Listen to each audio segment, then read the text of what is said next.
In this section, we'll delve into the mysterious and ancient relationship that exists between limits and infinity.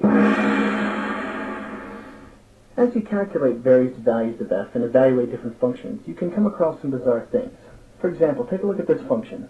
F of x equals the fraction 2x plus 1 divided by the quantity x minus 3.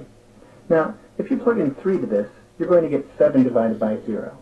Now, I know we've seen 0 divided by 0 in a lot of previous examples, but we've never seen a non-zero number divided by 0. Well, that's bizarre, I know, and it indicates something important. In fact, whenever you substitute a number into a function and get a non-zero number divided by 0, it indicates the presence of a vertical asymptote. And this holds true for this function. Let's take a look at the graph of f at x equals 3. Now remember, an asymptote is a line which a function cannot reach. Here we have an asymptote at x equals 3 because when plugged 3 into f, we got a constant divided by 0. Now by examining the graph of f, we can see that the limits as x approaches 3 from the left and right are different. As you approach 3 from the right, f gets infinitely large, so we can say that the limit as x approaches 3 from the right of f of x is infinity. However, as you approach 3 from the left, f of x gets infinitely negative, so we say that the limit as x approaches 3 from the left of f of x is negative infinity. And reminding you that infinity is not a number, it's a concept.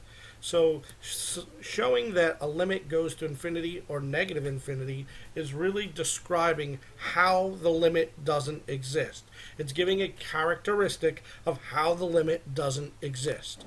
Vertical asymptotes aren't the only asymptotes which relate to infinity. Horizontal asymptotes do as well, just in a slightly different way. To see this, let's look at the graph of f again. Now, as x gets infinitely large, or as we go along the x-axis, note that the graph of f is bending slowly downwards towards a height of 2. Now, if a graphical argument is not enough for you, take a look at this chart based on the function values of f. As x gets larger, f gets closer to 2. Now, mathematically, this means that the limit as x approaches infinity of f equals 2. By the way, the limit as x approaches negative infinity of f also equals 2. As we travel left along the x-axis, the function approaches the same height.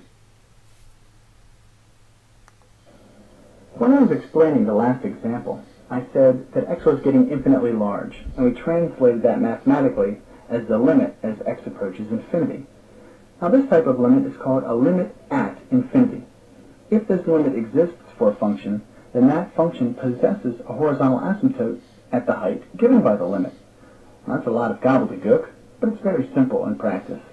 Limits at infinity are very easy to calculate. All you have to do is compare the degrees in the numerator and denominator of the given function.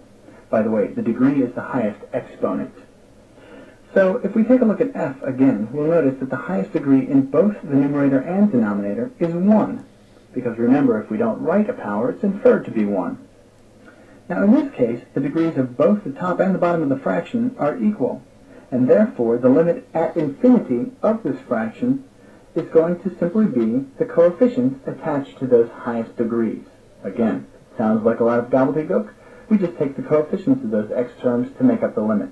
Therefore, the limit will be 2 over 1, and we say that the limit as x approaches infinity of 2x plus 1 divided by x minus 3 is 2. And remember, we already know from the graph of f that the horizontal asymptote is 2, so it checks out. Now what happens if these degrees are unequal on the top and bottom of the fractions? Well, if the denominator's degree is higher, then the limit is 0. But if the numerator's degree is higher, the limit doesn't exist because it's infinity. In conclusion, if the limit as x approaches c of f of x is infinity or negative infinity, then f has a vertical asymptote at x equals c. Whereas, if the limit as x approaches infinity of f of x equals d, then f has a horizontal asymptote at y equals d. One word of caution. When we say that a limit equals infinity, we're actually saying that that limit technically does not exist, because limits have to be a real number. Therefore, it might be more enlightening to say that the limit does not exist because it increases infinitely, rather than saying that the limit equals infinity. And just know that the blue part up top is where the function is usually undefined. And on the bottom, you just send the function to infinity and negative infinity. Make sure you get the same number, or what they said, look at the coefficient, and you'll see if you have a horizontal asymptote. I'd like to examine some vertical asymptotes of some functions. So if you look, we'll have f of x equals 1 over 2 times the quantity x plus 1.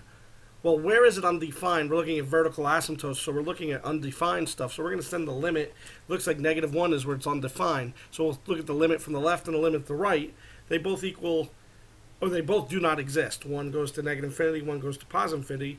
Therefore, has a vertical asymptote of negative 1. If you look at the second one here, x squared plus 1 over x squared minus 1, well, looks like 1 and negative 1 is where we have problems. So we're going to take a look right here when it's 1, check it from the left and the right, and then we'll scroll down a little bit and check it from negative 1 from the left and the right. And they both go to infinity and negative infinity. So this function that we're looking at, x squared plus 1 over x squared minus 1, has two vertical asymptotes.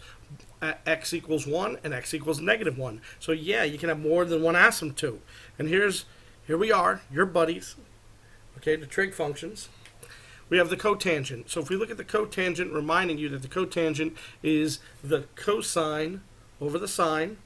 Well, when is this undefined? Well, the sine is undefined at all factors of pi. So we say that this has n times pi vertical asymptotes. Okay, or at n pi is where all these vertical asymptotes will occur. Next for you, I have the property of infinite limits. All right, let's C and L. Yeah, I'll put a pointer here. Let's C and L be real numbers, and f and g be functions such that, remember that guy, such that, the limit as x approaches c of f of x is infinity, and the limit as x approaches c of g of x is L. So f of x, it does not exist, and g of x, it does exist and is an actual limit. Well, we can add the two functions. It's called the sum of the limits is the limits of the sums. But notice when one is infinity or one doesn't exist, when you add or subtract, you're still going to get something that doesn't exist. The second one is the product rule, is when you send the limit of the multiplication of something that has a limit and something that goes to infinity, you're going to get infinity or negative infinity depending on what that number was that g went to. And quotient rule, check it out. Quotient rule, remember, anything over something that's getting very large, very, very large, a number getting over very large, like 5 over 5 million, it's really close to 0. Same thing here. G of x is going to a number, f of x is going to infinity, so therefore that is going to 0. Next, vertical asymptote or removable discontinuity. We're going to make the check to see what is which. So, in this next segment, that's what you'll see. Okay. The first one that we have here, if we separate them, is a function where it's f of x is equal to x squared minus 1 up top, and on the bottom is x plus 1. Well, if I factor at the top, you will notice that 1, over here, thanks, over here, x plus 1, this factors x plus 1, x minus 1. By the way, what did you guys do this summer? Because you're watching what I've done this summer. Made all these videos. All right, x plus 1. So now what we can do is cross these out or factor them out, and then we get only x minus 1. So we've actually removed the discontinuity. So we'll say at x equals negative 1, because that's where it was undefined in the beginning, we have a removable discontinuity. All right, just one thing, we remove it. That's it.